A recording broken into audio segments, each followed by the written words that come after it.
Bonjour. Il s'agit maintenant d'aborder un nouvel ensemble à Saint-Savin et qui est situé dans la tour occidentale à l'étage, donc l'étage d'une tribune.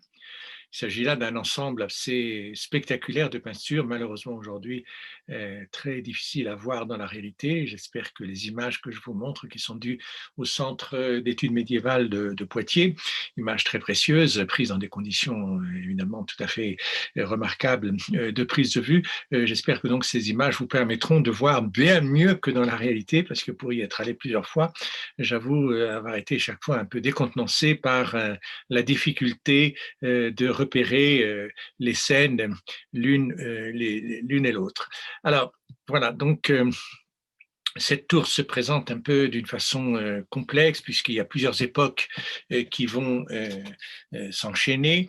On a certainement une base ancienne qui correspond évidemment à la fin du XIe siècle, une tour tout à fait romane, mais qui est surmontée ici d'un deuxième étage du XIIe siècle, puis d'une flèche du XIVe siècle, le tout retouché au XIXe. Je ne fais pas allusion ici à tous les problèmes extrêmement complexes de l'architecture pour savoir comment cette tour s'articule à la nef, une nef qui dans un premier temps est un peu axée d'une certaine manière, puis il y a un changement d'axe dans un deuxième temps. Est-ce que cette tour a été construite après la nef carolingienne? On en est à peu près sûr aujourd'hui. Cette tour est adossée à une nef qui est déjà suffisamment indépendante pour exister par elle-même. Donc il y a tous des problèmes de raccord extrêmement compliqués. Je vous renvoie pour ça à toutes les études d'Yvonne Lalande-Maillefer, qui évidemment me guide beaucoup dans cette découverte de Saint-Savin parce qu'elle a pu l'étudier dans dans les années 70. Elle a pu l'étudier d'une façon très, très, très approfondie et je ne suis évidemment totalement, je suis absolument totalement dépendant de ses connaissances. Donc, je pense que j'ai avancé l'hypothèse dans les peintures, rappelez-vous dans une autre vidéo, des peintures de la nef, de la voûte de la nef, avec en particulier une nef barbue. Évidemment, elle réfute complètement euh, que ça soit d'origine. C'est un rajout malheureux, ironique, peut-être de certains restaurateurs. Bon, je me range tout à fait à son avis. Je pense néanmoins que l'interprétation platonicienne concernant cette double sexualité d'Ève et d'Adam est valable, mais il faudrait regarder de beaucoup plus près pour savoir si c'est vraiment pertinent de faire cette référence à l'époque médiévale. Alors donc, nous allons étudier ici la tribune que l'on voit ici avec deux petites fenêtres, deux meurtrières. Il s'agit d'un espace assez mystérieux qui est donc situé à l'étage. Alors, on le devine quand on est dans la nef, puisque on assiste ici à cette immense ouverture ici qui met la tribune en communication avec la nef. Et cette communication est très soulignée, elle est d'origine. Il s'agit effectivement euh, visuellement, de faire communiquer ce qui va se passer dans cette tribune et ce qui se passe dans la nef. Alors, qu'est-ce qui se passe dans la tribune? C'est difficile parce que l'accès n'est pas réservé au peuple, hein, c'est un petit accès, un petit escalier. On peut toujours imaginer que des foules y montent, mais même aujourd'hui encore, quand on a des flux touristiques, c'est très difficile d'organiser ces va-et-vient. C'est visiblement pas destiné à la foule ni au peuple. Il s'agit d'un espace réservé aux moines et on a beaucoup d'exemples de tribunes qui ont un effet, un usage liturgique. Voilà, que ce soit les tribunes de Vézelay, les tribunes de Saint-Benoît, les tribunes de Tournu, etc. On en a énormément d'exemples. Alors, c'est un élément architectural nécessaire pour l'élévation de la tour, donc il faut bien des étages successifs, mais il y a un réinvestissement de ces étages dans la liturgie, les tours qui vont peut-être avoir des cloches. Alors, les cloches sont essentielles dans la vie liturgique puisqu'elles sonnent les heures et elles permettent d'appeler les croyants à la prière ou les moines d'arrêter leurs activités pour revenir dans le chœur. Alors, l'étage ici de la tribune est beaucoup plus subtil. On a des traces, et Carole Eichst l'a bien montré, des traces de drames liturgiques où, pendant la nuit de Pâques, pendant la vigile pascale, on joue effectivement le moment de la résurrection. Et donc, il y a un chœur qui est déjà dans la partie occidentale, qui est dans cet espace qu'on appelle par ailleurs le Galilée, c'est-à-dire une référence à la parole du Christ ou à la parole de l'ange, il vous précède en Galilée. Et donc, il y a tout un mouvement assez étonnant. Dans un premier temps, ce mouvement se fait d'ouest en est, du lieu de la mort vers le lieu de la vie, mais une fois qu'on est en est, d'une certaine manière, on est renvoyé à l'ouest par l'effet de la mission, par l'envoi en mission, puisqu'il s'agit d'aller en Galilée, c'est-à-dire dans la terre des nations, dans la terre qui est très éloignée de Jérusalem, dans son esprit, puisque c'est une terre de carrefour, une terre ouverte à la gentilité, une terre ouverte à la diaspora. Et à ce moment-là, il s'agit d'annoncer le Christ ressuscité, non pas à Jérusalem, dans un lieu réservé à la religion, mais dans le lieu ouvert du paganisme, c'est-à-dire tout ce que saint Paul va développer pour faire de ce christianisme une bonne nouvelle annoncée à l'ensemble de l'humanité, pas simplement au peuple élu, limité à sa portion congrue de peuple juif. Alors, voilà, donc à ce moment-là, les moines s'installent dans la tribune et il y a tout un dialogue qui s'opère entre les moines de la tribune et les moines du chœur, et autour de ce thème de Marie-Madeleine, d'ailleurs: «Qui cherchez-vous?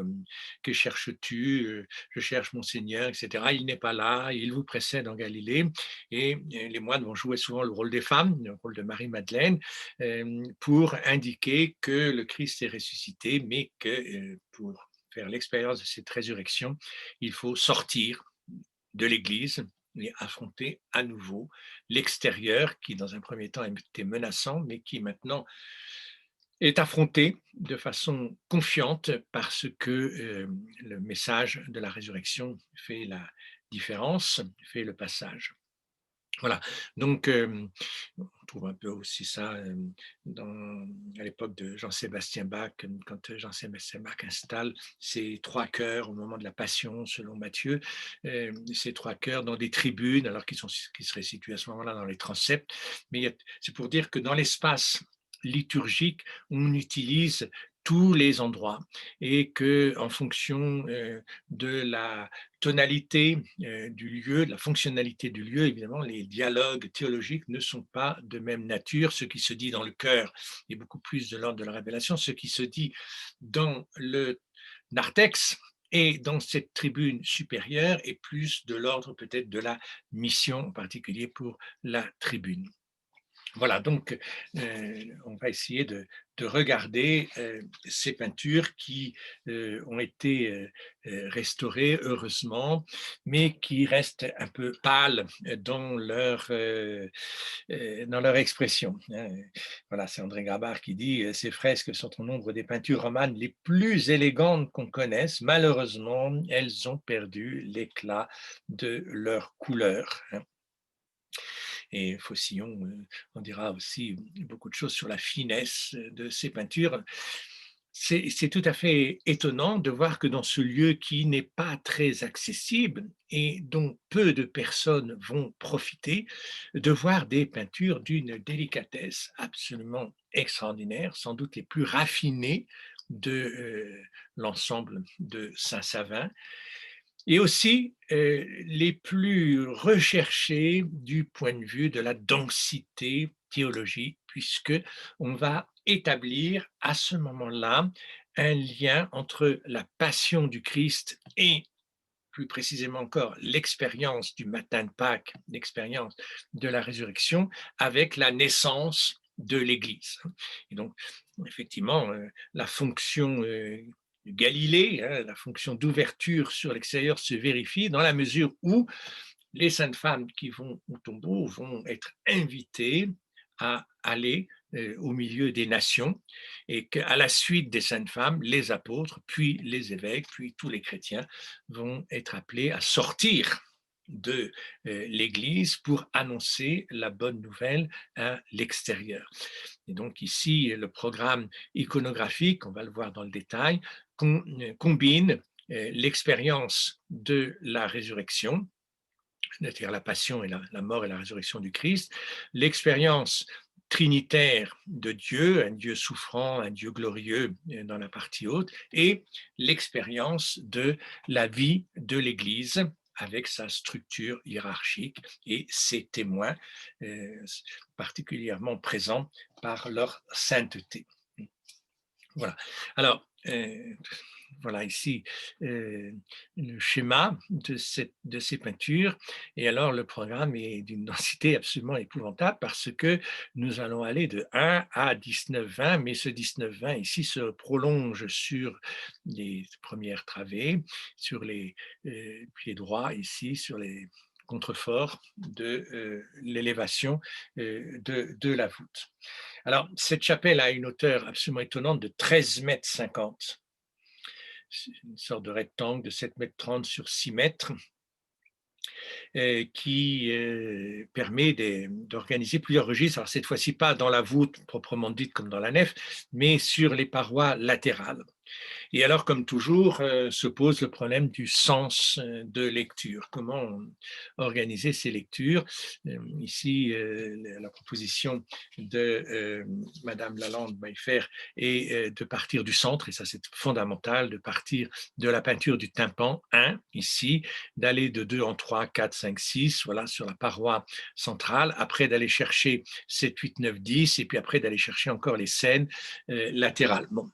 Alors, soit on suit rigoureusement le plan indiqué par l'architecture, somme toute, hein, on part du foyer central, et puis par effet concentrique, on arrive petit à petit à englober toutes les peintures, mais on va voir que le 7, 8, 9, 10 n'est pas dans l'ordre chronologique par rapport à 13, 14. Donc, il faudrait plutôt lire 1, 2, 3, 4, 5, 6, 7 en 13, parce que c'est l'arrestation du Christ. Voilà. 7, 8, 9, 10. Et puis à ce moment-là, les saintes femmes au tombeau dans l'arc central et revenir à ce moment. Mais il y en aurait encore les scènes sous. Il y a une sorte de dédale, évidemment, extrêmement complexe. Il y a plusieurs options. Il faut imaginer que les moines connaissent évidemment totalement l'ordre chronologique des lectures hein, et l'enchaînement des événements qui se fait dans un certain ordre. Maintenant, ces événements ont été disposés dans l'architecture en fonction de phénomènes de foyer hein, et de concentration et pas simplement en fonction de la chronologie stricte où là, il aurait fallu commencer un peu comme dans la voûte. Hein, on a vu que la chronologie stricte n'est pas tout à fait respectée parce que évidemment, elle n'est pas signifiante en tant que telle. La chronologie des événements, c'est la même chose pour la relecture de notre vie, n'est signifiante que en fonction de ce qu'on veut montrer, in fine. Et donc, apparemment, l'enchaînement n'a pas de sens. Et de fait, nos événements s'enchaînent d'une façon un peu chaotique, mais la relecture que l'on fait de cette histoire va lui donner un sens, et un sens cohérent qui transgresse évidemment la pure chronologie des événements. Donc, les historiens purs et durs sont parfois un peu décontenancés par le bouleversement des événements, puisqu'on va mettre des événements qui se sont passés après, on les met avant, parce que les événements qui se sont passés après donnent sens précisément à la suite de l'enchaînement de tous ces événements. Donc, il s'agit de procéder en fonction du sens, évidemment, et pas en fonction de la courte vue que l'on peut avoir à chaque moment d'histoire, ou bien malin celui qui connaît, évidemment, d'entrée de jeu, le sens de sa vie. On ne découvre le sens de sa propre vie et on ne découvre le sens de la vie du Christ qu'à posteriori, qu'en fonction d'un événement fondateur qui réorganise à ce moment-là toute l'histoire en fonction d'une visée qui est une visée théologique. Alors, donc, il va falloir découvrir un peu toutes ces peintures qui, alors il ne faut pas oublier qu'en dessous, on a le narthex, on avait déjà vu tout le programme de l'Apocalypse, c'est très, voilà, par exemple, un bon exemple aussi de désordre apparent. Hein. Pourquoi commencer par l'Apocalypse? Même précisément, on commence par la fin. Ici, pourquoi installer la passion du Christ qui visiblement n'était pas peinte, probablement pas peinte une deuxième fois dans le cœur. Alors, qu'est-ce qu'il y avait-il dans le cœur? Ça, c'est un peu compliqué, sans doute un Christ en majesté, bien sûr, et puis une vision peut-être de la Pentecôte, comme on le voit à Saint-Hilaire de Poitiers, à Notre-Dame-la-Grande de Poitiers, une vision donc de ce moment de la résurrection de l'Apocalypse, de la Pentecôte et de l'Ascension. Donc il y a une répartition évidemment des différents épisodes de la Bible en fonction des lieux de l'Église. Donc dans la nef, on a vu l'Ancien Testament, dans le narthex inférieur, l'Apocalypse, c'est-à-dire la vision finale, dans la tribune, ce moment crucial de la vie chrétienne. Évidemment, on va le placer à un endroit un peu réservé aux moines, parce que la compréhension du phénomène de la résurrection n'est pas de l'ordre d'une publicité au tout venant. La compréhension de la résurrection suppose évidemment une adhésion de foi qui est réservée à ceux qui vont voir dans ce moment de la mort le moment même de la résurrection, alors que tout le monde voit dans le moment de la mort le moment de la mort, et peu vont croire que c'est le signe même de la résurrection. Seuls les initiés, seuls les baptisés, seuls les moines vont interpréter ce moment de la mort comme un moment de résurrection et de fondation. Et donc, il y a peut-être ici une manière de réserver cet événement capital qui de réserver donc aux moines et de marquer ici le moment de bascule entre ce qui se passe dans l'Église et ce qui va se passer à l'extérieur de l'Église.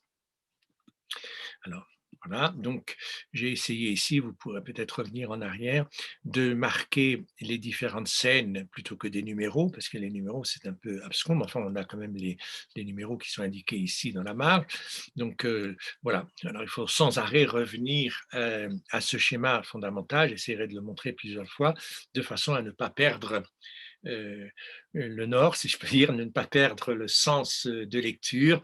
Et c'est bien difficile quand on voit une scène dans le détail de la positionner dans un ensemble iconographique. Et quand on verra ces scènes ici, à gauche et à droite, il faudra se rappeler à ce moment qu'elles sont sur ce mur, à cet endroit, et que l'endroit est essentiel pour comprendre le sens de la scène. Alors voilà ici donc on se situe.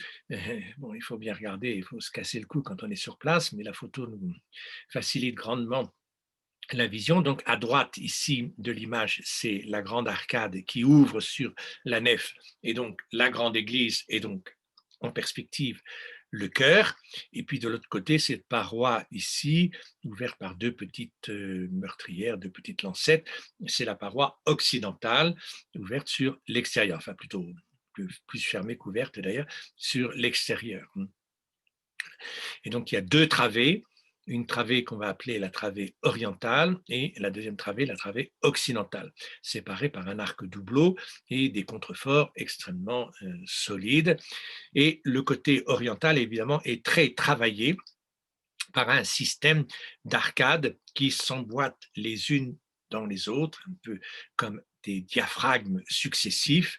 Donc l'arcade ici de l'ouverture sur la nef, surmontée d'un cadre, ici avec des retombées à droite et à gauche importantes sous forme d'équations, et puis un tympan encore par au-dessus. Voilà.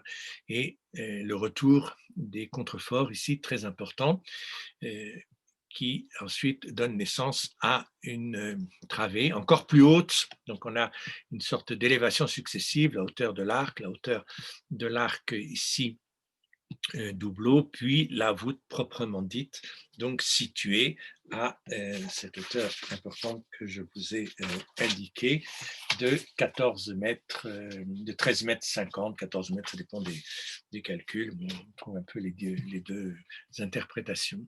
Alors, d'entrée de jeu, voilà, on peut déjà dire que la peinture est très soignée. Oui, la qualité ici a malheureusement un peu effacé, mais on devine des, des motifs décoratifs extrêmement raffinés, comme ces rinceaux végétaux, ces décors un peu plus géométriques.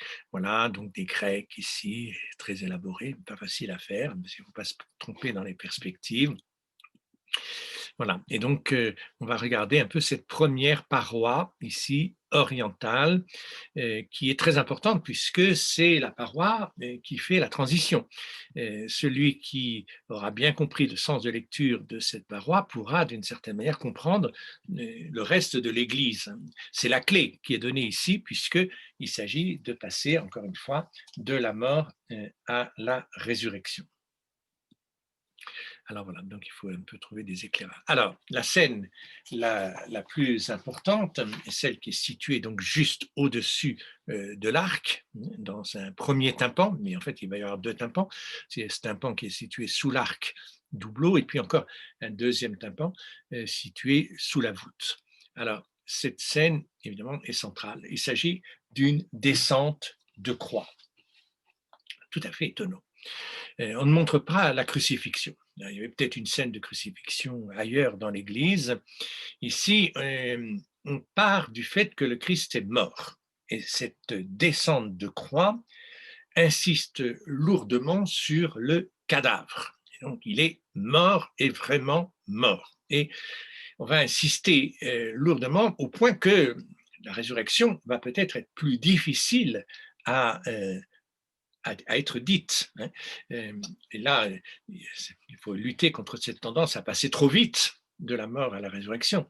On est mort et puis on a tendance à dire bon, c'est un mauvais souvenir, ça y est, on oublie le fait qu'il est mort, il est maintenant ressuscité et donc la mort est un vieux souvenir. Non, non, non, la mort est centrale.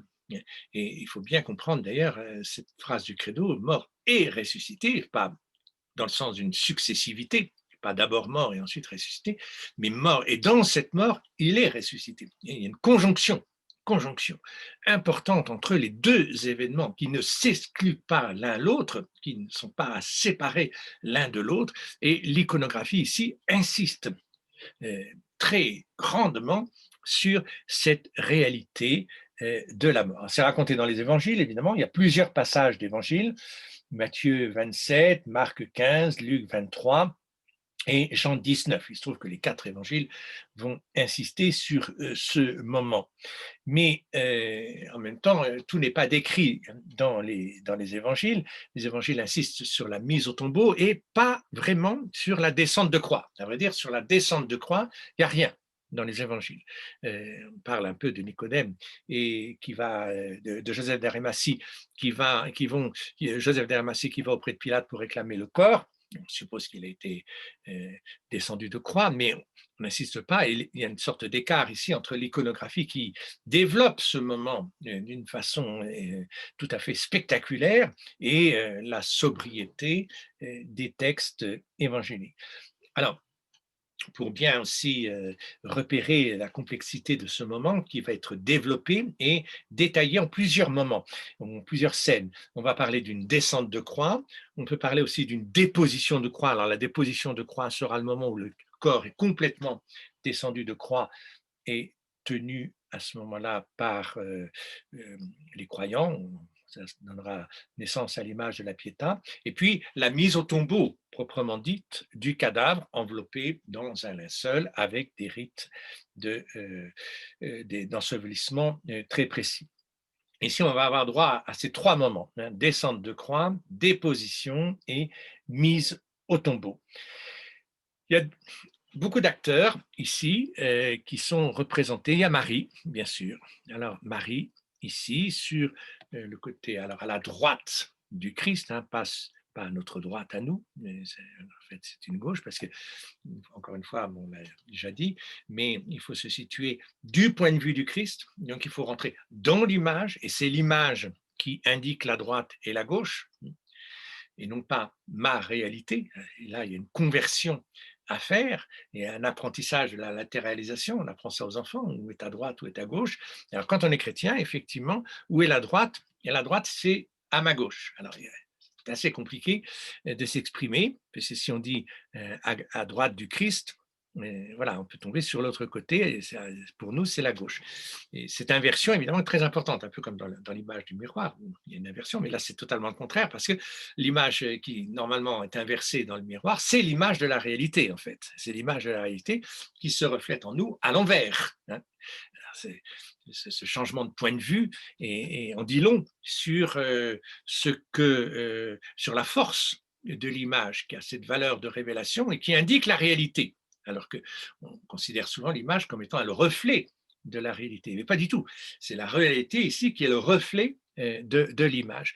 Alors Marie, ici, qui a un geste absolument extraordinaire de tendresse. De tendresse. Alors là, voilà, pour tous les jugements qu'on porte sur cette époque de sauvagerie, de violence et de vulgarité, il y a de quoi évidemment être complètement remis dans les clous parce que non, on a une tendresse, une délicatesse, une finesse ici qui exprime tout l'amour qu'une mère peut porter pour son fils. Alors on va insister là sur le caractère humain de la douleur, du deuil que chacun éprouve à l'endroit de ces êtres chers disparus.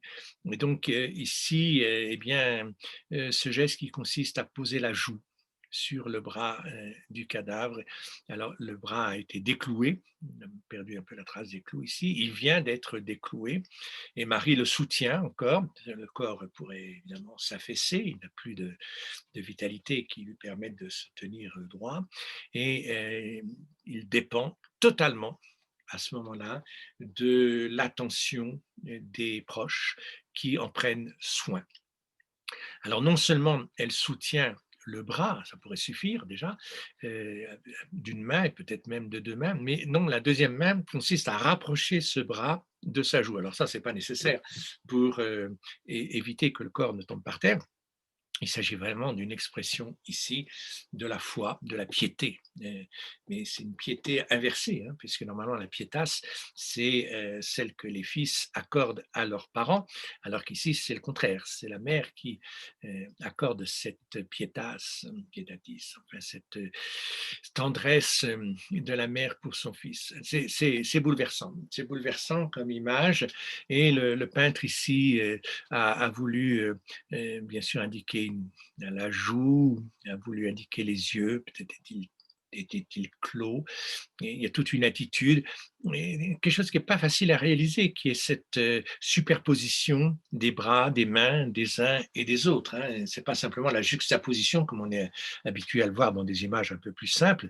Il s'agit ici d'un embrassement, d'un entrelacement, une intrication des membres des uns et des autres qui dit bien cette grande union dont on fait l'expérience au moment de la mort, au moment de la séparation. C'est ça qui est paradoxal, c'est que non, il n'est plus vivant, il est mort, elle en fait l'expérience. Peut-être que il faut voir déjà dans ce geste de tendresse, ce geste de piété, un geste de foi. Un geste de foi, parce que une telle affection ne peut être accordée qu'à un être vivant, en fait. Alors, vivant sans doute d'une autre manière, bien sûr, mais quand même vivant par l'intermédiaire de la chair du cadavre. On a tous eu ces gestes vis-à-vis de nos parents, vis-à-vis des êtres que nous aimions particulièrement, de les toucher au moment du départ, au moment de la mort. Et ce toucher est très très important parce que une sorte de transmutation de l'énergie vitale, peut-être que par cette tendresse, on va redonner vie effectivement au corps. C'est ainsi que nous nous sommes aimés, hein, par ces gestes de tendresse, mais nous étions à ce moment-là dans l'ordre de la vie. Ici, c'est beaucoup plus compliqué. La vie et la mort séparent les êtres, et pourtant ici, les voilà profondément unis. Alors voilà, on pourrait rester longtemps sur cette image d'union intime de la vie et de la mort. Nous mettons la mort à distance, très loin, on en a peur, etc.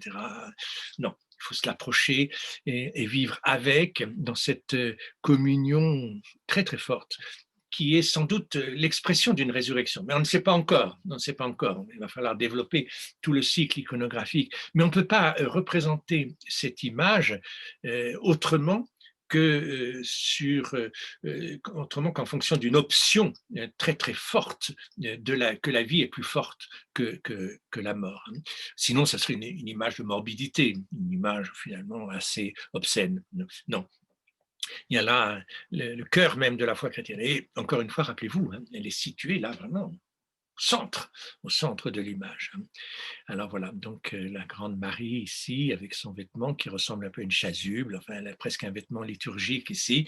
De fait, les moines qui jouaient les rôles du drame des saintes femmes au tombeau ou de la mort du Christ revêtaient des habits parfois féminins, mais surtout, en fait, c'est les habits de la liturgie, hein, qui sont de l'ordre des robes, de robes et de grandes tuniques. C'est assez étonnant de voir comment ces habits liturgiques rejoignent effectivement une certaine féminité dans l'approche du mystère.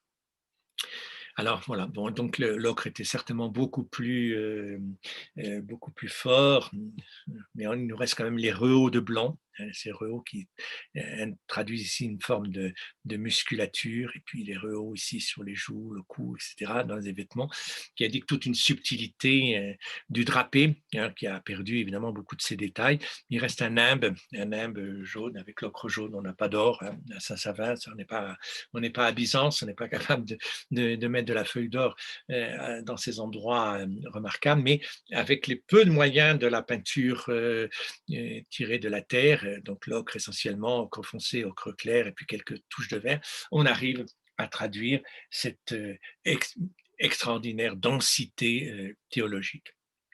Voilà, donc tout un élancement du corps aussi, et c'est des lignes diagonales extrêmement complexes qui s'équilibrent un peu comme dans une architecture les unes les autres.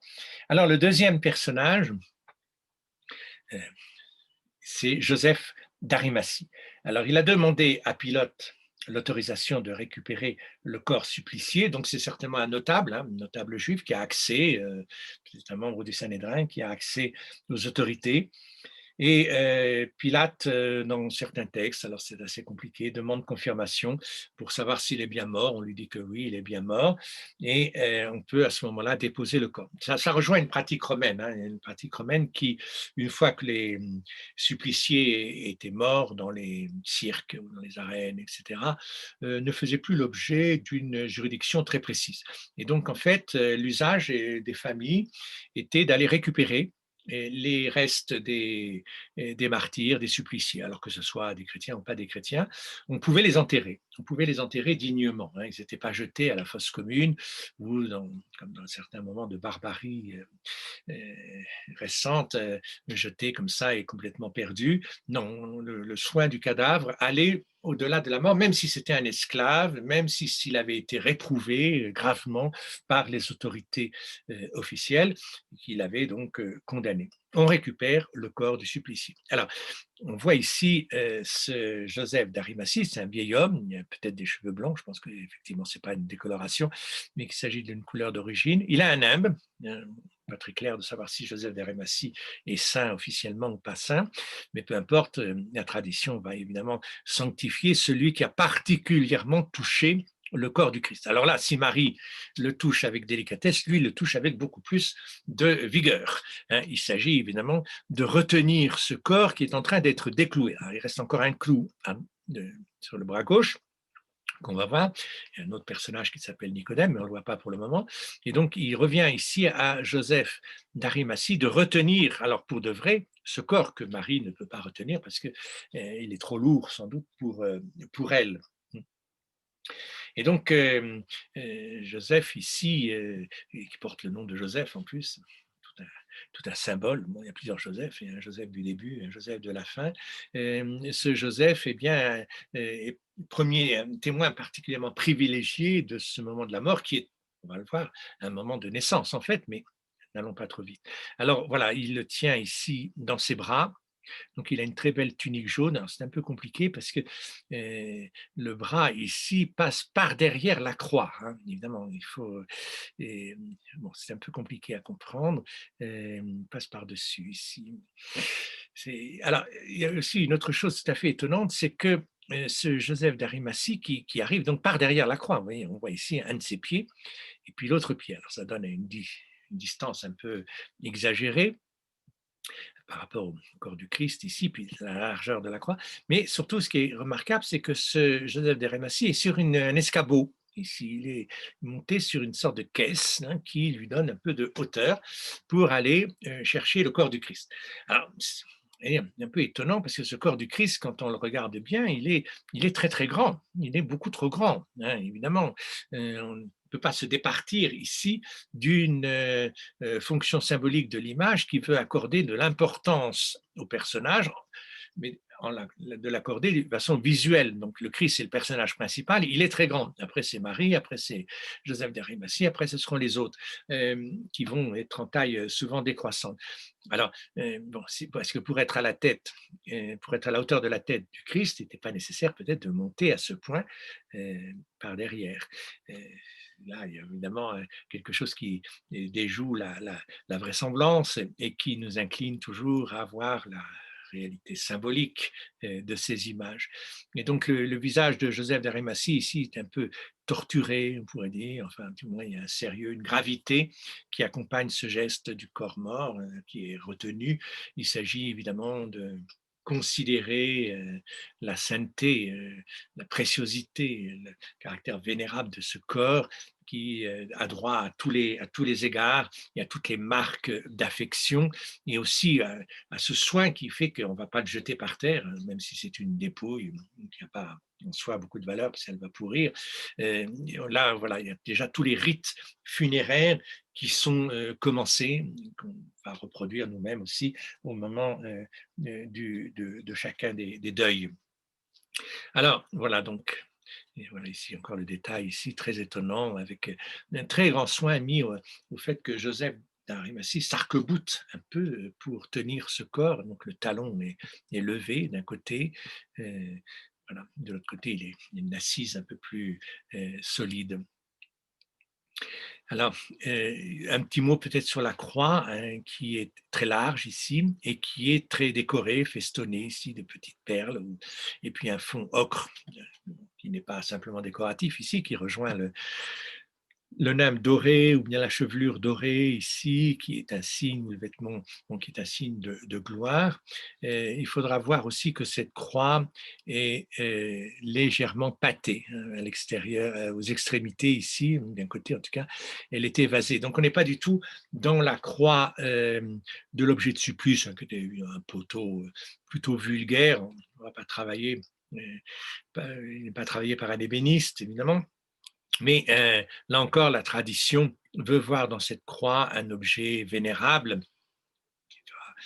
qui justifiera évidemment le trafic peut-être un peu éhonté des reliques de la Sainte Croix, mais le bois de la croix, on le chante, le bois de la croix devient euh, sacré hein, du fait qu'il a touché le corps du Christ. Donc on le rend ici par l'image avec une décoration qui est aussi belle que celle de l'ensemble des peintures de Saint-Savin. Alors voilà la tête ici de Joseph d'Arimathie. Là, il a perdu un peu ses prunelles, mais on sent une gravité. Il y a peut-être des rides. Et puis cette barbe aussi, qui est le signe de l'âge vénérable. Évidemment, il faut être vieux pour comprendre le sens de ce moment tragique. Alors, à côté de Marie, deux personnages. Deux personnages, l'un est tonsuré, avec une chevelure blanche, l'autre serait plutôt jeune. Donc il y a une opposition des couleurs. Il y a un très beau chiasme ici, couleur foncée, couleur claire, couleur foncée, couleur claire, couleur foncée, enfin, etc. Une alternance qui donne beaucoup de rythme à cette image. Alors de qui s'agit-il? Il s'agit sans doute d'apôtres, ils sont pieds nus. Bon, alors ça, les pieds nus, c'est le signe des apôtres, c'est un peu effacé, mais enfin on voit quand même suffisamment qu'ils sont pieds nus. Et c'est les apôtres qui assistent à la dépose de croix. Alors, bon, dans l'évangile, on ne parle que de Jean, qui aurait été là avec Marie et les saintes femmes d'ailleurs. Quel est le deuxième apôtre? Visiblement, il n'y en avait pas deux. Enfin, les textes, en tout cas, n'indiquent pas cela. Et donc, il faut ici essayer d'interpréter. Alors, bon, Madame Lalande-Maillefer pense qu'il s'agit de Saint Jean. Moi, personnellement, je pense qu'il s'agit plutôt de Saint-Pierre. Beaucoup de critiques se sont rangées un peu à cet avis-là maintenant. Il s'agirait plutôt de Saint-Pierre, Pierre et Jean, alors, dont il est question d'ailleurs dans d'autres textes, mais au moment où ils vont au tombeau.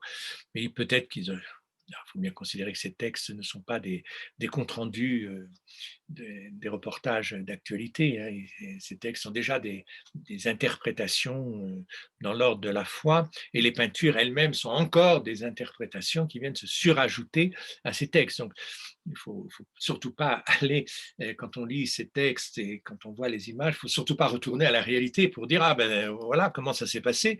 C'était comme ça le jour de la crucifixion. Évidemment que non, parce qu'il n'y avait pas de tabouret, il n'y avait pas de croix aussi ornementée. Marie n'était certainement pas habillée de cette manière.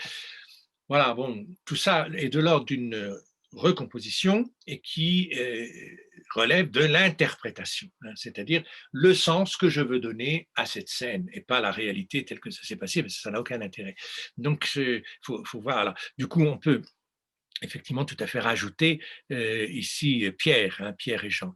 Alors Pierre qui exprimerait ici un geste avec sa main qui est un geste de deuil, hein, qui est un geste de douleur quand on se touche les joues, même un peu parfois des pleureuses qui vont s'égratigner, voilà, une lacération. Enfin, on peut voir aussi toutes les mises en scène.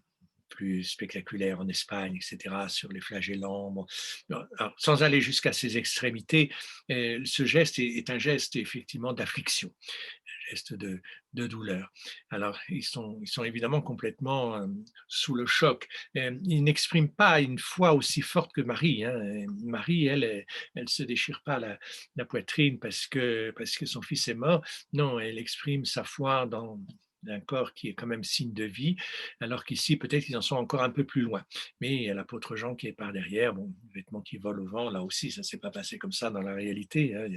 Et tout ça est de l'ordre d'une recomposition qui montre qu'il y a un souffle, il y a un souffle qui anime tous ces êtres qui sont évidemment en pleine euh, en pleine expérience de la mort, et donc une grande souffrance, mais en même temps, par leur beauté, par la grandeur de cette composition, on exprime déjà combien ce signe de la mort n'est pas le signe d'une catastrophe, mais bien le signe d'une victoire. Mais encore une fois, seuls les croyants peuvent voir cette scène de cette manière. Hein. Et voilà, elle s'est déroulée d'une certaine manière. Ceux qui étaient là n'ont rien vu. Donc, seule la foi donne la capacité de voir. Alors, de l'autre côté de la croix, on a à ce moment-là encore toute une série de personnages. Donc, il y a à peu près 9 personnages hein, dans cette descente de croix. C'est beaucoup. Vraiment, c'est beaucoup. Alors, ce personnage ici, c'est sans doute Nicodème. Alors, il manque bien sûr le moment significatif, mais on voit ce corps ici qui est tendu vers le haut. Le nimbe est un peu penché vers l'arrière. Et donc Nicodème ici qui aide Joseph d'Arimathie. Donc il y a deux hommes hein, qui sont particulièrement actifs. Les apôtres là sont pas du tout opérants. Ils sont dans leur coin là en train d'assister à cette descente de croix avec beaucoup de sentiments partagés. Alors que Joseph d'Arimathie, Nicodème sont beaucoup plus agissants. Et c'est assez étonnant de voir ces deux personnages arriver en fin d'évangile. Joseph d'Arimathie, on n'en a jamais parlé, mais Nicodème, on en a parlé dans l'évangile de Jean, parce que c'est celui qui est venu voir le Christ la nuit, et qui a eu un dialogue d'ailleurs avec le Christ extrêmement important sur la vie, qu'est-ce que c'est que la vie, et le Christ lui explique qu'effectivement la vie, c'est de renaître, de naître d'en haut, comme on dit. Donc il y a deux naissances, une première naissance qui est d'en bas, qui est la naissance naturelle qui va déboucher sur la mort, et puis une naissance spirituelle qui commence de la mort et qui, à ce moment-là, se fait d'en haut. On voit bien tout ce renversement qui est indiqué par les préfixes ana, kata. Kata, c'est ce qui tombe par terre, catastrophe, cataclysme, etc. Ana, c'est ce qui s'élève vers le haut. Et donc, effectivement, Nicodème comprend, c'est peut-être un catéchumène déjà de la première heure, comprend qu'il doit renaître de sa propre mort, mais il ne le comprend pas du premier coup. Il va le comprendre vraiment au pied de la croix. Toujours est-il que Nicodème est signalé. Alors, il est sans doute en train de décrocher le dernier clou, de défaire le dernier clou, pour que le corps du Christ, qui est encore cloué par les pieds, sans doute, ici, puisse être décroché de la croix. Alors là aussi, c'est un geste très très croyant hein, et plein de tendresse. Il manque l'essentiel. Bon, ça serait bien peut-être de restaurer ça. Il y a plusieurs types de restauration. Il y a la restauration archéologique qui entend garder les lacunes. Bon, très bien, ça me permet de voir l'état, puis il y a les restaurations, parfois un peu plus envahissantes, on va dire, ou en tout cas, plus reconstitutives, qui vont, refaire ce qui manque. Moi, je suis pour refaire ce qui manque. On a assez de photos de ce qui manque pas pour être sûr que, à ce moment-là, on rajoute quelque chose qui n'était pas d'origine. D'ailleurs, souvent dans les poteries grecques, on fait, bien attention par les couleurs à distinguer ce qui est d'origine et ce qui est de l'ordre, du rajout plus récent. Mais pour nous aujourd'hui, c'est vrai que bon, l'intérêt archéologique, il faut savoir que bon, pour le moment, seuls les archéologues, les historiens de l'art, croyants, pas croyants, on s'en fiche, s'intéressent à ces images. Elles n'ont plus d'usage vraiment liturgique, hein, c'est sûr. Mais s'ils avaient un usage encore liturgique, on les referait, bien sûr, on les referait parce qu'elles seraient vivantes. On ne va pas rester chez soi avec un tableau déchiré, on le restaure et on comble les lacunes, on bouche les trous et on refait ce qui manque, voilà. Mais aujourd'hui, l'intérêt archéologique prime sur l'intérêt liturgique, on pourrait dire. Alors du coup, on ne voit pas Nicodème en train d'enlever le clou.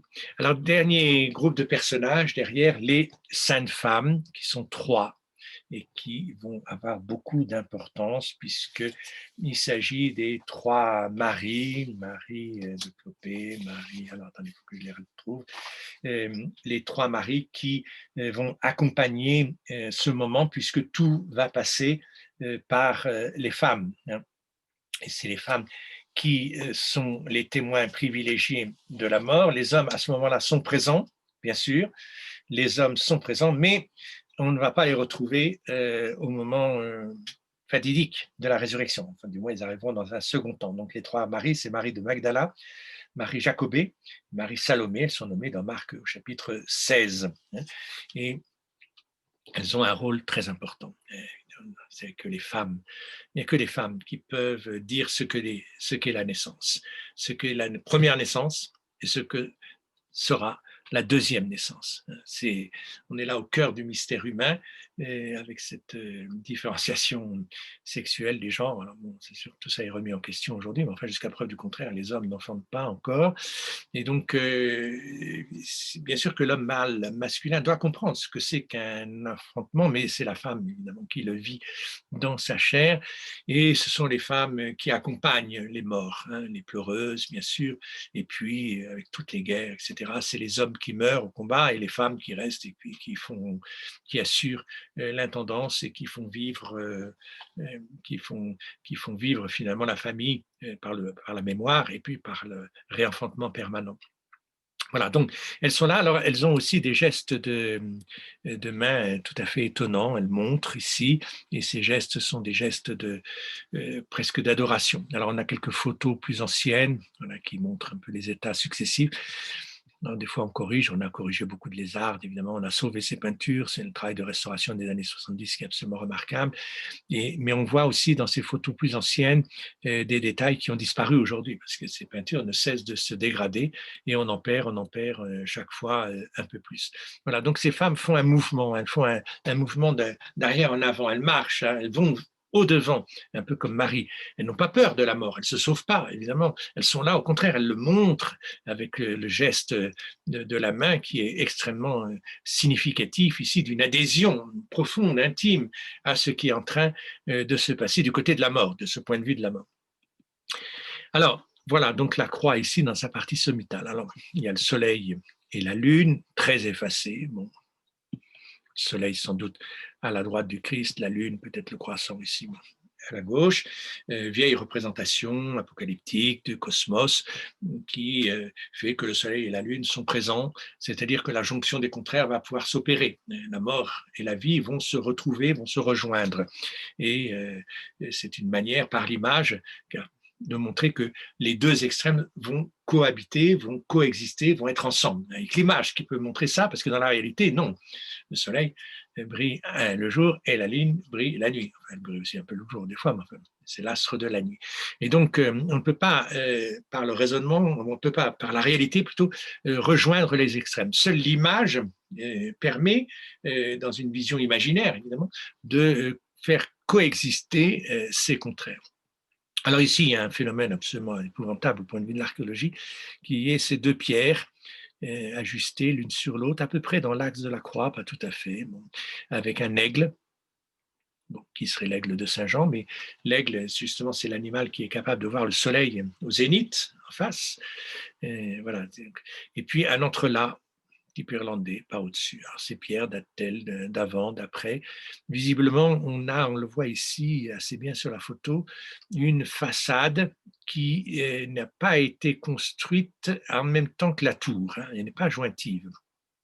Il n'y a pas d'enchâssement des pierres. Cette façade est la façade de l'église, indépendamment de la tour, qui fait penser que la tour a été construite après, mais qu'on a alors soit enduit la décoration qui était sur la première façade, et donc qui réapparaît aujourd'hui, mais évidemment les gens de l'époque des fresques reviendraient et diraient mais non, il ne faut pas qu'on montre ces choses-là, parce que ça c'est l'ancien mur qui a été enduit et qui, à ce moment-là, est recouvert par le dessin d'une croix.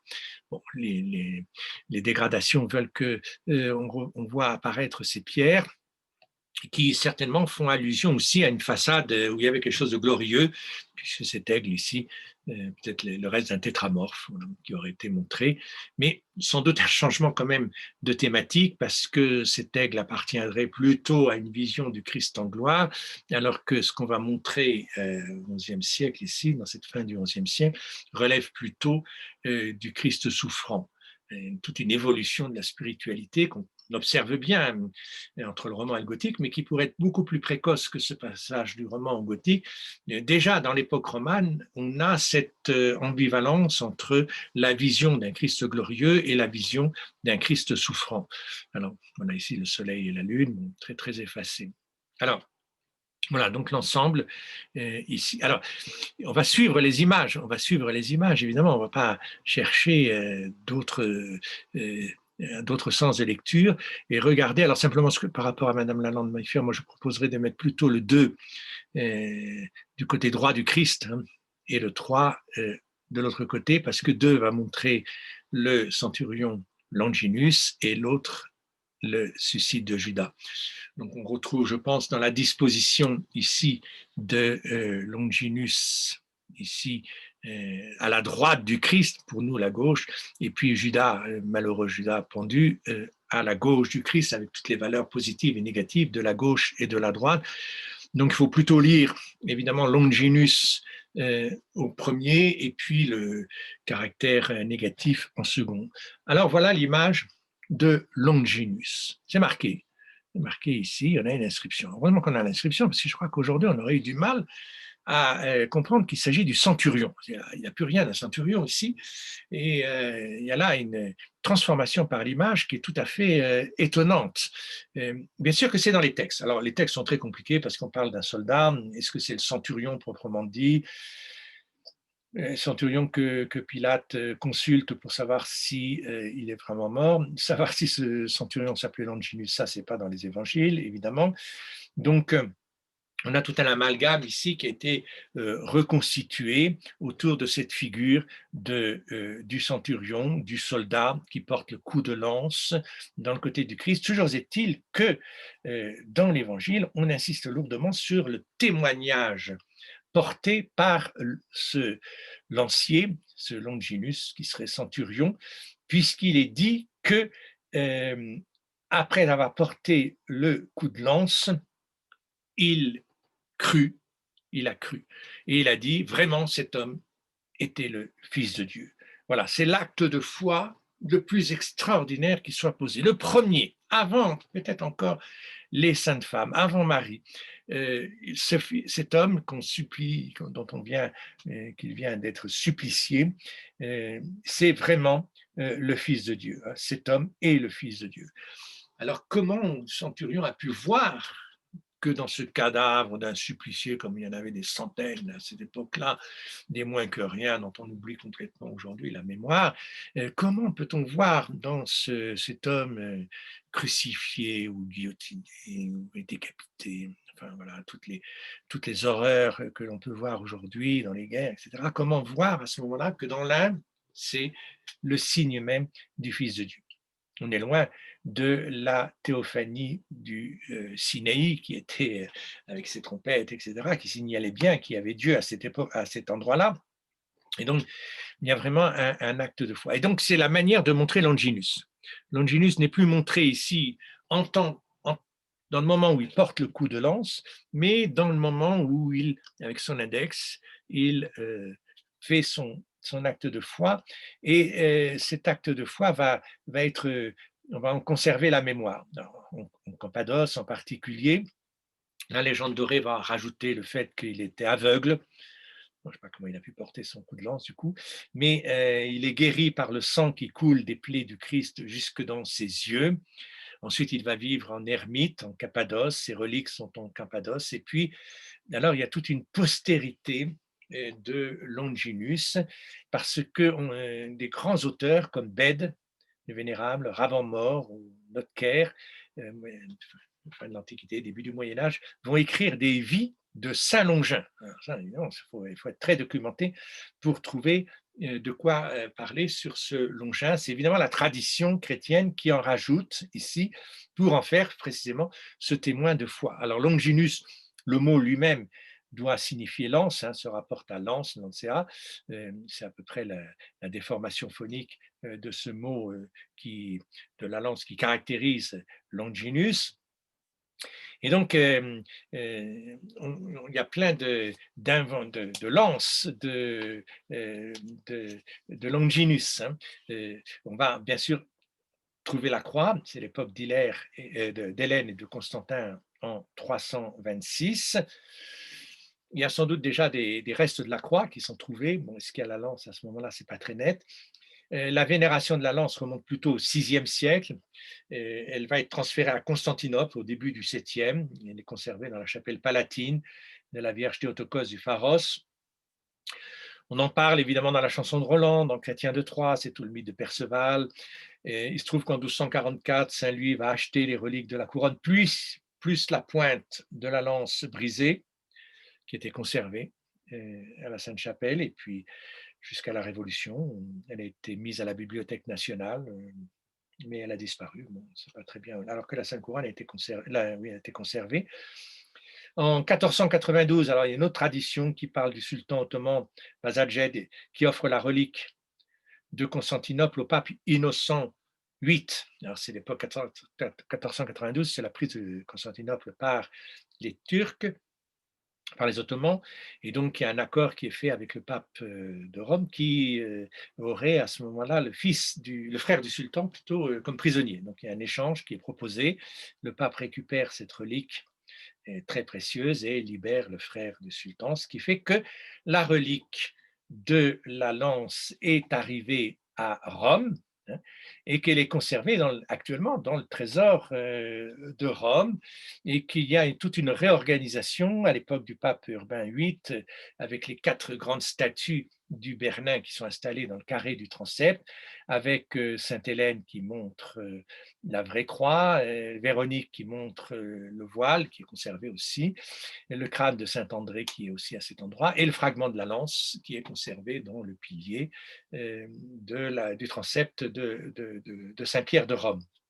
Voilà, donc une très très forte tradition. Alors là, on est en 1100. On est en 1100, c'est-à-dire que déjà, toute l'histoire des reliques de Constantinople sont connues. On sait qu'il y a bien sûr cette vie de Saint Longin, on sait qu'il y a les, les restes de Longin en Cappadoce. Voilà. Et il y a donc aussi un évangile apocryphe de Nicodème qui parle évidemment de tous ces événements en long et en large, bien mieux que ne le font les évangiles. Toujours est-il qu'ici, on donne à Longin une place d'honneur. C'est là incroyable, avec une mise en scène dans une architecture, une arcade de palais. On a au-dessus tout un toit. Voilà, ce Longinus ici atteint vraiment un degré de célébrité, de majesté très important. Et il est donc représenté à proximité de cette descente de croix dont il est peut-être témoin, puisqu'il maintenant il voit ce qu'il en est. Après avoir porté son coup de lance, son acte de foi lui redonne la vue. Évidemment, c'est une signification, là encore, spirituelle. Alors voilà, il y a aussi des autres lances conservées à Jérusalem, à Paris, à Saint-Pierre de Rome, à Antioche, à Beyrouth, à Etchimadzin, à Izmir. Il y a la lance aussi du Saint-Empire romain germanique, il y a la lance de Cracovie. Voilà, ça c'est comme toutes les reliques, elles ont tendance un peu à se multiplier. Mais toujours est-il que ça va, on a une vision ici très, très, très, très forte, hein, très, très forte. Alors, on a quand même des, voilà, donc il a ses pieds sur un escabeau ici, et puis un coussin, voilà, c'est vraiment le Christ en majesté, hein, c'est la même image. Et puis des décorations, des architectures, enfin, c'est vraiment un palais extrêmement célèbre. Alors, on a des images assez anciennes qu'on peut rapprocher ici, les évangiles de Raboula du VIe siècle, qui montre évidemment le porteur de l'anse, Longinus, et puis le porteur de l'éponge, qui n'est pas nommé, et de chaque côté. Donc l'un, Longinus, va porter un acte de foi, l'autre, c'est ce qu'on donne aux mourants pour alléger leur souffrance, un peu de vinaigre, et puis les deux larrons de chaque côté. Alors on retrouve bien ici une organisation qui est assez proche de ce qu'on voit à Saint-Savin, à savoir Marie et un apôtre, alors sans doute Saint Jean, puis de l'autre côté les trois saintes femmes. Hein, c'est repris pratiquement dans la peinture de Saint-Savin, dont on ne met pas ici les soldats qui jouent au dé, la répartition des biens de Jésus, en particulier de sa tunique. Alors on a droit ici à un collobium, là, une tunique absolument majestueuse qui fait de ce Christ crucifié un vrai Seigneur. Et donc le côté ici qui est transpercé par la lance. Voilà, il est célébré dans les évoirs carolingiens, on a les péricopes d'Henri II, avec aussi le porte-lance ici, alors qu'il est de l'autre, voilà, porte-lance, il porte-éponge de chaque côté. Voilà, encore ici, l'ivoire très célèbre aussi de, du sud de la France. Voilà, avec le coup de lance. Alors, il y aurait beaucoup de choses à dire sur le coup de lance côté droit, côté gauche. Le cœur est plutôt de l'autre côté, mais voilà, je pense que là aussi, il y a un effet d'image qui fait que le coup de lance ne peut être porté que du côté droit parce que c'est le côté positif. Et c'est de ce côté-là que sort le sang et l'eau, donc la naissance même de l'Église. Et alors que l'éponge, c'est le signe de l'ancienne alliance, voilà, le vin qui a tourné, c'est pas du tout le vin de la nouvelle alliance, loin de là. Il ne peut être que du côté gauche du Christ. Alors, même si l'anatomie voudrait que le cœur du Christ, que le cœur soit plutôt du côté gauche, on s'en fiche. C'est pas, même si les médecins m'ont expliqué des fois que pour atteindre le cœur, c'était pas mal de passer par le côté gauche, mais par le côté droit. Mais enfin, peu importe. La vision est évidemment éminemment symbolique. Alors voilà ici le Longinus de Saint-Pierre de Rome avec sa lance et la relique qui était conservée maintenant, elle est ailleurs, je pense, qui était conservée dans la partie inférieure. Voilà. Et puis de l'autre côté, donc Judas. Judas qui se pend, qui se repent, on joue un peu sur les mots, le repentir et la pendaison. Et voilà, cette image aussi de Judas, tout à fait étonnante. Hein. Que Judas se pende, c'est un phénomène un peu marginal, bon, tout à fait désolant. Après tout, il a eu que ce qu'il méritait, il a trahi, ce n'est pas à sa gloire qu'il a fait ça. Alors effectivement, ça débouche sur un grand désespoir ce, de ce Judas, mais qui est montré là encore à Saint-Savin avec beaucoup de détails. On a un arbre, on a tout le signe de la corde ici qui s'attache. Et donc ce Judas, voilà, ici, qui est en train de suffoquer. Bon, ce n'est pas une image très belle, et qui n'a de sens que par rapport à Longinus. Voilà deux personnages secondaires, on pourrait dire Longinus et Judas, mis en position particulièrement éminente, alors que on en parle à peine dans les Écritures. Alors, il y a une sorte d'interprétation, effectivement, en disant, d'un côté, c'est la foi, et la foi donne la vie, et à ce moment-là, c'est la majesté. De l'autre côté, c'est la trahison, c'est la non-foi, et ça ne débouche que sur une mort horrible, une mort de désespoir caractérisée. Voilà, donc ce Judas se retrouve là. On a quelques iconographies, alors voilà ici, donc un peu l'arbre, un bel arbre ici avec trois touffes, là, trois branches. On retrouve dans un ivoire très ancien, conservé au British Museum, qui est de la fin du IVe siècle, où on a une sorte de mise en parallèle de l'arbre de la croix, et de l'arbre de la pendaison. Alors l'arbre de la pendaison très naturaliste ici, avec la branche qui plie sous le poids de Judas, tandis que l'arbre de la croix est très symbolique. Voilà une croix pâtée, alors là qui est très nettement sublimée ici, et puis le corps crucifié. Alors évidemment, on veut montrer que d'un côté c'est un mort et de l'autre côté un vivant, avec sans doute le centurion d'ailleurs qui est là. Alors, il a un point levé, c'est un peu difficile à interpréter, mais enfin, c'est visiblement un soldat qui ne peut. Alors, soit il insulte le Christ, comme on le dit dans les Écritures, soit il reconnaît qu'il est le Fils de Dieu, comme on veut, et puis la Vierge et Saint Jean de chaque côté. Donc, très, très, très ancien. On n'a plus du tout ça dans les iconographies suivantes. On va abandonner complètement Judas, qui n'est pas très représentable. Voilà, et puis on a aussi dans un chapiteau d'Autun, mais un peu éloigné du cœur, cette pendaison de Judas avec les diables qui appuient de toute leur force pour que le pendu soit bien pendu, et puis la gueule ouverte ici du pendu, qui est un geste, un signe particulièrement obscène. Voilà, il n'y a pas beaucoup, assez peu d'images. Là, on termine cet arc. Voilà, l'arc doubleau, hein, qui est donc juste au-dessus. Alors, la déposition de croix est en bas de l'image, là, et puis l'arc, et puis après, on a encore toute une élévation, hein, toute une élévation qu'on verra plus tard. Alors, pour finir, l'intrados de cet arc, au-dessus de Longinus et au-dessus de Judas, deux anges tiennent un médaillon dans lequel il y a la main de Dieu qui bénit la scène. Donc, ou plutôt, plus exactement, qui est un agneau ici, pardon, un agneau, deux anges qui tiennent le médaillon de l'agneau vainqueur. Alors voilà, ces anges, bon, je les ai remis à la verticale. Dans la réalité, il faudrait la mettre à l'horizontale parce qu'ils sont juste dans la courbure de l'arc. Alors ces anges ici, qui esquissent un pas dedans, c'est absolument extraordinaire, tiennent un immense médaillon d'une façon triomphale, c'est une sorte de trophée là qui est porté, et voilà ici le geste de danse, et puis de l'autre côté un ange qui est plus, alors d'un côté c'est un vêtement jaune, de l'autre côté c'est un vêtement ocre, on a toujours ces formes, ces alternances, donc qui tiennent l'agneau vainqueur, hein, le signe de l'agneau. L'agneau c'est l'animal du sacrifice, l'animal qui a été immolé, mais évidemment il est montré ici comme un signe de gloire.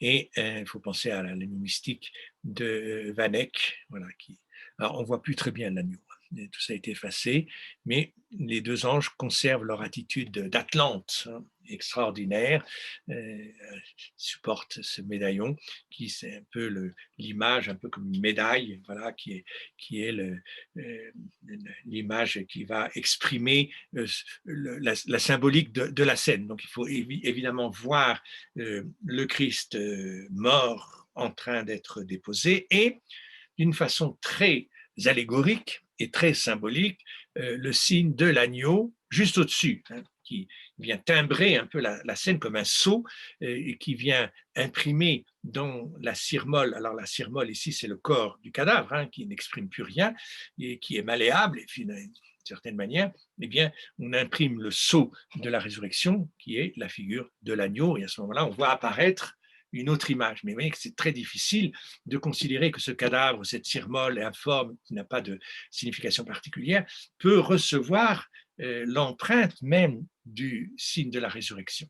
Ça fonctionne comme ça. Ça fonctionne par complémentarité entre une matière qui est morte, somme toute, et qui est comme disponible pour être reformée, reconfigurée en fonction d'un autre modèle qui est celui de l'agneau vainqueur. Même si l'agneau conserve en lui-même la marque du sacrifice, puisque l'agneau est destiné à être sacrifié. Voilà, donc ici, là encore, il faudrait le disposer dans l'autre sens pour considérer l'axe de l'arc. Voilà. Donc, alors, ensuite, on sort de l'intrados. On sort de l'intrados, et je vais finir par cette façade, ici. Alors, je crois que je vous ai dit quand même des bêtises, parce que c'était bien la main de Dieu, ici. Voilà, c'était bien la main de Dieu qui est tenue par les deux, la main de Dieu qui bénit la scène. L'agneau n'intervient ici que dans ce deuxième médaillon. Alors, on a une deuxième mise en scène des anges, alors, un peu moins à l'horizontale, mais qui vont se situer dans cet espace ici, qui est délimité par le registre supérieur de la façade est et puis par l'arc inférieur. Donc ça donne des équations.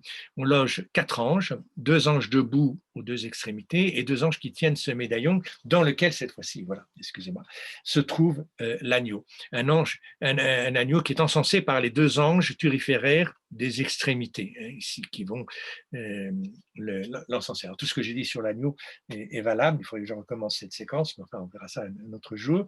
Donc on a le Christ mort, la main de Dieu qui bénit ce moment, mais explicitement ici, parce qu'on ne voit pas trop l'intrados quand on est dans la pièce, le signe de l'agneau victorieux. Alors là encore, voilà, c'est la scène qui est juste en 5 ici. Ça rappelle évidemment les sarcophages de l'époque paléo-chrétienne, où les 2 anges ici tiennent ce signe de la victoire, une couronne de laurier à l'intérieur duquel il y a le chrisme. Là, on n'a pas reproduit le chrisme, on a reproduit l'agneau, mais c'est la même image. C'est l'image de la victoire. Hein. On voit ça dans les arcs de triomphe païens aussi, où ces anges porteurs de la gloire sont présents. Alors, ce médaillon, il y a des très belles petites étoiles ici qui le cernent. Et on voit des anges aussi dans des attitudes absolument extraordinaires. On joue, c'est vraiment étonnant. On joue des courbures, hein, on joue des dessins du cadre. On se sert du cadre ici.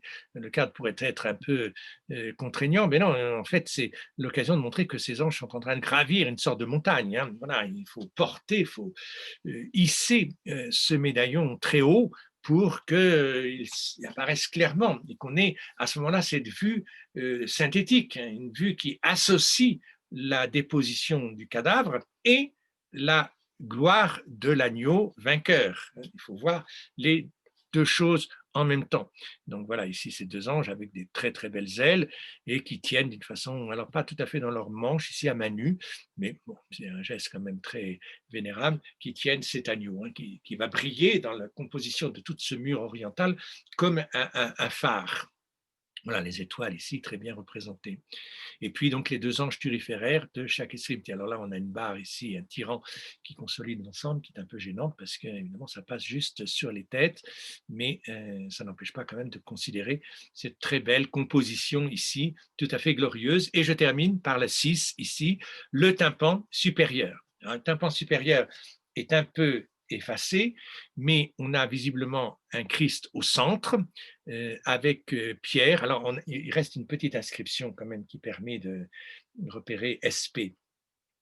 Ah, ça peut être Pierre ou Paul, mais enfin bon, a priori c'est plutôt Pierre à droite et Paul à gauche, Saint Paul de l'autre côté. Pierre et Paul, comme on le voit très souvent dans l'iconographie eschatologique, les 2 apôtres, alors Pierre qui est l'apôtre choisi, et puis Paul le dernier, l'avorton, mais qui va prendre une importance considérable, puisque Pierre, l'apôtre des Juifs, Paul, l'apôtre des gentils, il y a une sorte d'image à ce moment-là de l'Église dans sa totalité. Voilà, donc Christ est entre 2 belles colonnes torsadées, ici, voilà, on est très bien dessiné, et puis voilà, on trouve SP, alors bon, il manque un peu le reste, mais visiblement Pétrus, pour un homme avec une barbe plutôt blanche. Et puis de l'autre côté, Saint Paul a perdu évidemment toute sa tête puisque ça a été effacé. On voit à ce moment-là l'appareillage du mur ancien qui n'est pas jointif avec l'appareillage qui n'est pas enchâssé dans l'appareillage de la voûte de la tribune. Voilà, donc il faut donc considérer à ce moment-là l'ensemble, hein, 1, 4, 5, 6, 1, la déposition, 4, la main de Dieu qui bénit ça, 5, la vision glorieuse, et 6, le Christ de la parousie, le Christ de l'Église, qui est présent, vivant, évidemment, apparaissant à ses apôtres, Pierre et Paul, au milieu de la vie de l'Église, alors qu'il va être développé par la suite sur les parois latérales. Mais vous voyez qu'on n'a pas fait grand-chose encore, parce qu'on a simplement vu 6 compartiments. Cet ensemble de la tribune est absolument spectaculaire par son organisation théologique. On a là les peintures les plus subtiles du point de vue du style, bien sûr, mais aussi du point de vue de la théologie. Voilà, on continuera une prochaine fois. Bonne continuation.